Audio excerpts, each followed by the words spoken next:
Hello दोस्तों, नमस्कार। तो आइए इस वीडियो के माध्यम से जानेंगे ऋग्वैदिक काल के देवी एवं देवता। हम ये भी जानेंगे कि ऋग्वैदिक काल के देवी एवं देवता की विशेषताएं क्या क्या थी। तो आइए देखते हैं ऋग्वैदिक काल के देवी एवं देवता। बेगाज कोई अभिलेख 1400 ईसा पूर्व में अनेक वैदिक देवताओं मित्र, वरुण, इंद्र, नासत्य का उल्लेख किया गया है। इन देवताओं का उल्लेख ऋग्वेद में भी किया गया है। ऋग्वैदिक देवताओं का उल्लेख बेगाज कोई अभिलेख में भी है और ऋग्वेद में भी है। तो सर्वप्रथम हम देखते हैं ऋग्वैदिक देवियाँ। ऋग्वैदिक काल में कौन कौन सी देवियाँ थीं, सर्वप्रथम हम इन्हें जानेंगे। तो पहली देवी थी सावित्री, सूर्य को प्रेरणा प्रदान करने वाली देवी थी। सावित्री जो सूर्य को प्रेरणा प्रदान करने वाली देवी थी। दूसरी देवी है पृथ्वी, जो जगत की माता कहलाती थी। दूसरी देवी है पृथ्वी, जो जगत की माता कहलाती थी। और तीसरी देवी है उषा, जो अरुणोदय अर्थात प्रातः काल की देवी थी। उषा अर्थात प्रातः काल की देवी थी।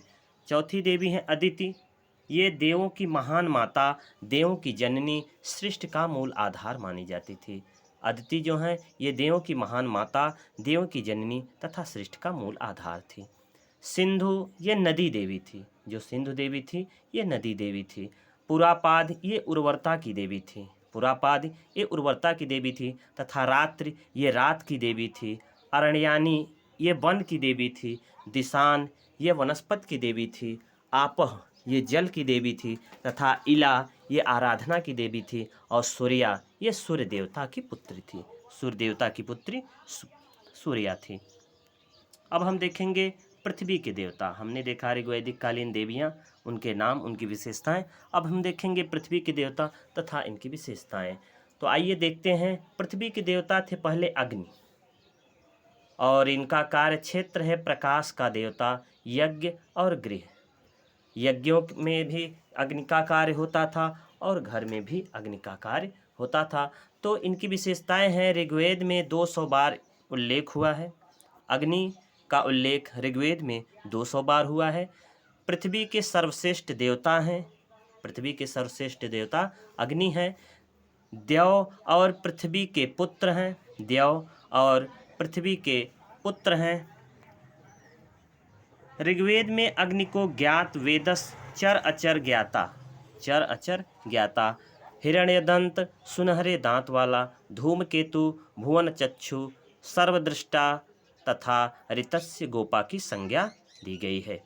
अग्नि को ये संज्ञाएं दी गई है। उन्हें दिया गया है वेदस का संज्ञा, हिरण्यदंत, धूमकेतु, भुवन चक्षु, ऋतस्य गोपा की संज्ञा दी गई है। पांचवी विशेषता है मृत्युलोक व स्वर्गलोक के बीच विभाजक रेखा। पांचवी विशेषता ये है मृत्युलोक एवं स्वर्गलोक के बीच विभाजक की रेखा। ये अग्निदेव थे। अगले देवता हैं पृथ्वी।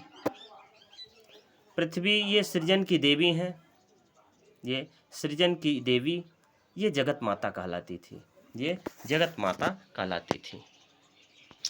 अगले देवता हैं बृहस्पति, ये यज्ञ के देवता हैं।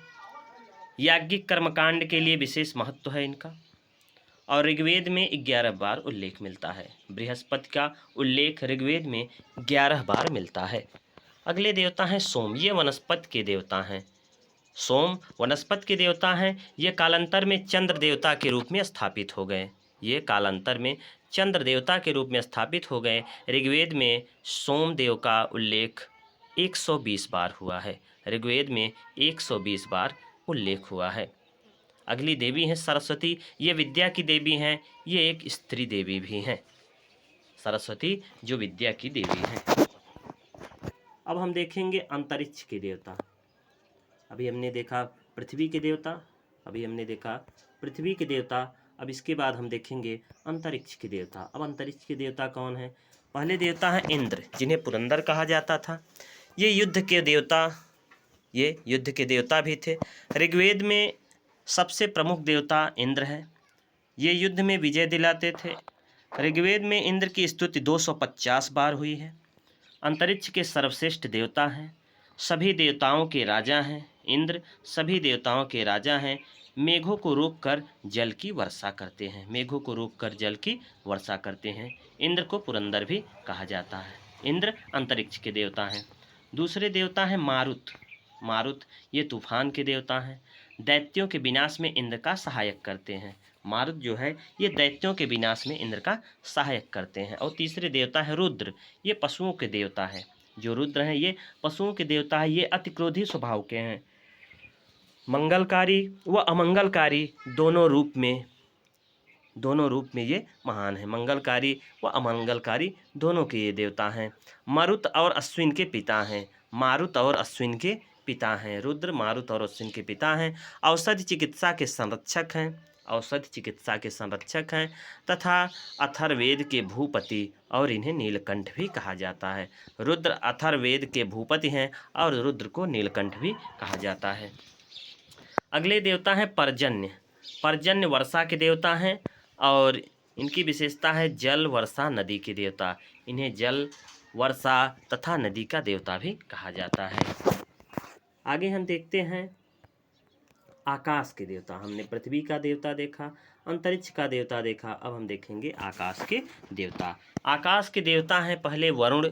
ये जल के देवता हैं। आकाश के जो देवता हैं ये वरुण है। ये जल के देवता हैं। इनकी विशेषता क्या है देखिए, सत्य का प्रतीक। वरुण को सत्य का प्रतीक माना जाता है। न्यायी, इन्हें न्यायी माना जाता है। ऋग्वेद में 30 बार उल्लेख हुआ है।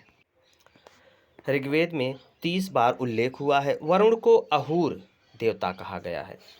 वरुण को अहूर अर्थात प्राणदायक देवता कहा गया है। ऋतः अर्थात प्राकृतिक संतुलन का रक्षक। ऋतः का अर्थ होता है प्राकृतिक संतुलन का रक्षक। ऋतु परिवर्तन व दिन रात के कर्ता धर्ता थे। जो वरुण देवता हैं ये ऋतु अर्थात मौसम के परिवर्तन व दिन रात के कर्ता धर्ता थे। अगले देवता हैं सूर्य। सूर्य ये तेज का देवता, विश्व के रक्षक हैं। ये तेज के देवता हैं और विश्व के रक्षक हैं। आकाश के सर्वश्रेष्ठ देवता सूर्य हैं। समस्त विश्व के रक्षक सूर्य हैं। सूर्य को देवों के मुख तथा चर अचर की आत्मा एवं रक्षक के रूप में माना गया है। सूर्य को देवों के मुख तथा चर अचर की आत्मा एवं रक्षक के रूप में माना गया है। सावित्री, मित्र, पूषण, विष्णु के रूप में इन्हें माना गया है। अगले देवता हैं देव। देवस या देवस का अर्थ होता है आकाश। ये सृजन के देवता हैं। सृजन के देवता और स्वर्ग के देवता भी इन्हें कहा जाता है। ऋग्वैदिक देवताओं में सबसे प्राचीन देव हैं। ऋग्वैदिक देवताओं में सबसे प्राचीन देव को यूनान में ज्यूस के रूप में तथा रोम में जुपिटर के रूप में जाना जाता है। ध्यान देना, देव को यूनान में ज्यूस के रूप में तथा रोम में जुपिटर के रूप में जाना जाता है। आर्यों ने इन्हें जगत पिता माना है। आर्यों ने देव को जगत पिता माना है। अगले देवता हैं अश्विन।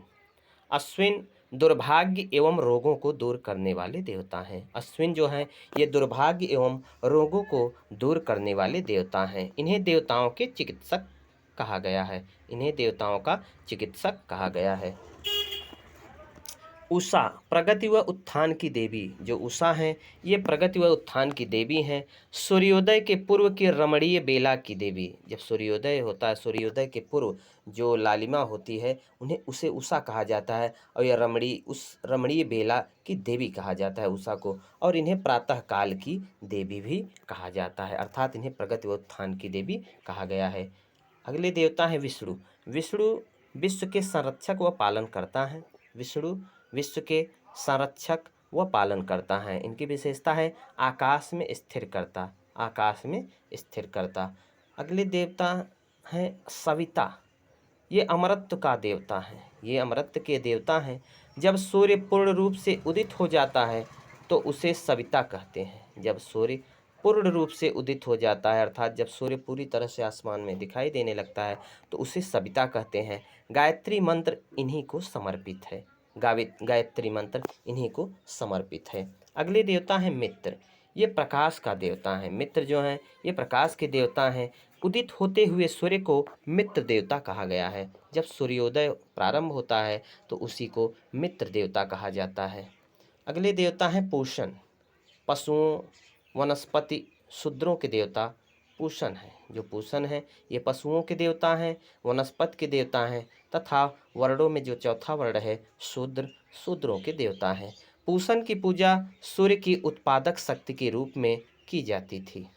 पूषण की पूजा सूर्य की उत्पादक शक्ति के रूप में की जाती थी। अगले देवता हैं अदिति, सार्वभौम भावना की देवी। अदिति जो है ये सार्वभौम भावना की देवी है। इन्हें देवताओं की महामाता कहा जाता है। अदिति को देवताओं की महामाता कहा जाता है। इंद्र के लिए सर्वाधिक 250 सूक्त हैं। इंद्र को वर्षा का देवता माना गया है, जो वर्षा कराते हैं। इंद्र को वर्षा का देवता माना गया है, जो वर्षा कराते हैं। अग्नि का दूसरा स्थान है, अग्नि का दूसरा स्थान है। इस पर 200 सूक्त हैं। अग्नि पर 200 सूक्त हैं। अग्नि की भूमिका जंगलों को जलाने, खाना पकाने आदि कार्यों में थी। तीसरा स्थान वरुण का था, जो जल या समुद्र का देवता माना गया है। इसे ऋत अर्थात प्राकृतिक संतुलन का रक्षक कहा गया है। सोम को वनस्पतियों का अधिपति माना गया है। सोम को वनस्पतियों का अधिपति माना गया है तथा एक मादक रस सोम रस इसी के नाम पर पड़ा है। जो मादक रस है सोम रस इसी के नाम पर पड़ा है, सोम देवता के नाम पर पड़ा है। ऋग्वेद का 9वां मंडल सोम की स्तुति करता है। ऋग्वेद में जो 9वां मंडल है वह सोम की स्तुति करता है। ऋग्वेद में उषा, अदिति, सूर्या आदि देवियों का उल्लेख है। ऋग्वेद में उषा, अदिति, सूर्या आदि देवियों का उल्लेख है। ऋतु की व्याख्या सृष्टि के नियमितता, भौतिक एवं नैतिक व्यवस्था एवं अंतरिक्षीय व्यवस्था आदि रूपों में की गई है। उत्तर वैदिक काल में ऋतु पूर्ण रूप से लुप्त हो चुका था। अर्थात ये ऋग्वैदिक काल में जो ऋतु शब्द है या ऋतु के देवता हैं, इनकी जो कल्पना देखी जाती है ये केवल जो है ऋग्वैदिक काल में ही देखा जाता है, लेकिन उत्तर वैदिक काल में यह पूर्ण रूप से लुप्त हो चुका था। आगे हम देखते हैं, ऋग्वेद के एक मंत्र में रुद्र अर्थात शिव को त्रयंबक कहा गया है। ऋग्वेद में एक मंत्र है जिन्हें रुद्र को शिव अर्थात त्रयंबक कहा गया है। मारुत आंधी के देवता के रूप में जाने जाते थे। देवताओं में कुछ देवियां जैसे अदिति और उषा जो प्रभात के प्रतिरूप हैं। देवताओं में कुछ देवियां जैसे अदिति और उषा ये प्रभात के प्रतिरूप हैं। देवताओं की उपासना की मुख्य रीति स्तुति पाठ करना व यज्ञ बलि चढ़ावा अर्पित करना था। स्तुति पाठ पर अधिक बल दिया गया था। ध्यान देना, देवताओं की उपासना करना अर्थात उनकी पूजा पाठ करना, स्तुति पाठ करना तथा यज्ञ बलि। यज्ञ बलि का अर्थ होता है चढ़ावा। उन्हें चढ़ावा, जैसे आजकल देखते हैं प्रसाद चढ़ाते हैं, तो उन्हें चढ़ावा अर्पित करना था। ये स्तुति पाठ पर अधिक बल दिया गया था। स्तुति करना, देवताओं की स्तुति करना, उनके श्लोक करना, उनका गान करना, इस पर अधिक बल दिया जाता था। सामान्यतः प्रत्येक कबीले या गोत्र का अपना अलग देवता होता था। सामान्यतः प्रत्येक कबीले अर्थात प्रत्येक जन जो होता था, जैसे एक गांव है उस प्रकार कबीला होता था, तो प्रत्येक कबीले या प्रत्येक गोत्र का अपना अलग देवता होता था। बलि या आहूति में शाक, जौ आदि वस्तुएं दी जाती थी। बलि या आहूत में जो यज्ञ में डाला जाता उसमें शाक और जौ के रूप में आहूत किया जाता था।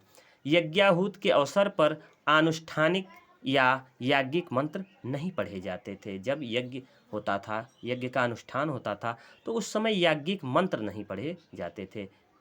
पूषण ऋग्वैदिक काल में पशुओं के देवता थे, जो उत्तर वैदिक काल में शूद्रों के देवता हो गए। संपूर्ण वैदिक काल के दौरान लोगों ने किसी मंदिर का निर्माण नहीं किया और न ही किसी प्रकार की मूर्ति पूजा की गई थी। ध्यान देना, वैदिक काल में किसी भी मंदिर का साक्ष्य नहीं मिलता है और न ही मूर्ति पूजा का प्रमाण प्राप्त होता है। तो ये पूरा वीडियो रहा। यदि आपको ये वीडियो अच्छा लगा हो तो लाइक करें, सब्सक्राइब करें और अपने दोस्तों को शेयर करें। पूरा वीडियो देखने के लिए धन्यवाद।